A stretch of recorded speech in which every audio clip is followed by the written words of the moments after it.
crois que ça existe encore, les vœux? Comme dans les histoires.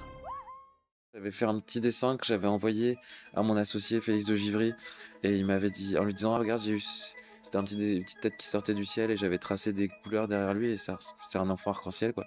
Et je lui avais dit: ah, regarde, j'ai trouvé ce personnage, ça pourrait être super pour un clip et tout. Il m'a dit: mais non Hugo, c'est pas un clip, ça, c'est un long métrage. Et puis on a commencé à travailler avec l'écriture ensemble et puis on avait créé notre société quelques années avant.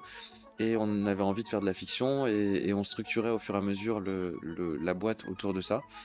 Et donc en même temps qu'on écrivait avec Félix, ben, la boîte se structurait autour du projet et on avait envie de faire une science-fiction qui, qui, qui fasse des projections autres que des projections déprimantes. Mhm. Parce que on se disait c'est pas possible. Et puis moi j'avais envie d'être papa et je me disais c'est pas possible.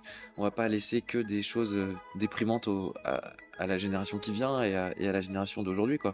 Et on avait envie de créer une sorte de récit qui disait à tout le monde: ok, tout va bien se passer, mais il va falloir faire confiance en les forces de l'imaginaire, en les forces des petites choses.